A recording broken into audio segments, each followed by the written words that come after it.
నమస్తే అండి, నేను మీ Saritha. Welcome back to my channel Saritha's cooking and vlogs.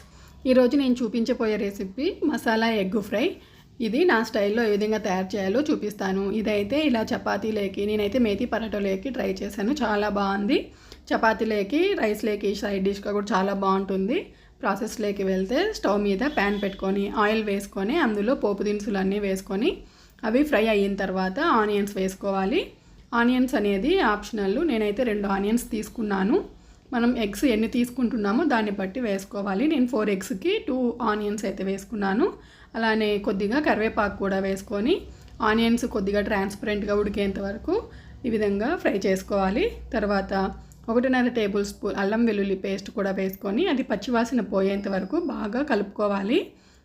అది కొద్దిగా ఫ్రై అయిన తర్వాత ఒక టమోటాను ముక్కలుగా కట్ చేసి వేసుకొని అలానే కొద్దిగా సాల్ట్ వేసుకొని టమోటా బాగా మెత్తగా ఉడికేంత వరకు మూత పెట్టుకొని మగ్గించుకోవాలి. ఇదంతా లో ఫ్లేమ్లోనే చేసుకోవాలి. చూడండి, బాగా మెత్తగా ఉడికిపోయింది కదా. ఇప్పుడు సరిపడా స్పైసెస్ వేసుకుందాము. 1/2 టేబుల్ స్పూన్ పసుపు, 1 స్పూన్ కారం, అలానే ధనియాల పొడి. ధనియాల పొడిలో నేను చెక్క, లవంగ, యాలక కూడా వేసుకొని గ్రైండ్ చేసుకున్నానండి, మసాలా, గరం మసాలాతో పాటు. అది కొద్దిగా ఫ్రై అయిన తర్వాత ఎగ్స్ని ఈ విధంగా పగలగొట్టి వేసేసుకొని కాసేపు మూత పెట్టుకోవాలి. మూత పెట్టుకొని సిమ్లో పెట్టేసుకోవాలండి. ఒక 2 మినిట్స్ తర్వాత మూత తీసి ఈ విధంగా బాగా కలుపుకోవాలి.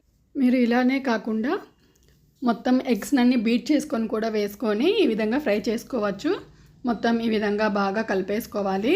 చూడండి, బాగా పొడి పొడిగా వచ్చేసింది. మామూలుగా బీట్ చేసి వేసుకొని అలానే వదిలేస్తే ఆమ్లెట్ మాదిరిగా వచ్చి మనం పీసెస్ లాగా కట్ చేసుకోవచ్చు. నాకైతే ఇలా పొడి పొడిగా ఉండడమే ఇష్టము. నేనైతే ఈ విధంగా వేసుకొని ఒకసారి బాగా కలుపుకొని ఈ విధంగా పొడిగా అయిన తర్వాత చివరిగా కొత్తిమీర చల్లుకొని ఒకసారి కలిపేసుకుంటే ఎంతో టేస్టీగా మసాలా ఎగ్ ఫ్రై అయితే రెడీ అయిపోయింది. ఇది బాగా కారంగా చేసుకుంటే అన్నంలోకి కూడా చాలా బాగుంటుంది. మార్నింగ్ బాక్స్లోకి, లంచ్ బాక్స్లోకి ఈ విధంగా ఎగ్ ఫ్రై చేసి పంపించిన పిల్లలు కూడా చాలా ఇష్టంగా తింటారు. ఒకసారి తప్పకుండా ట్రై చేయండి. Thank you.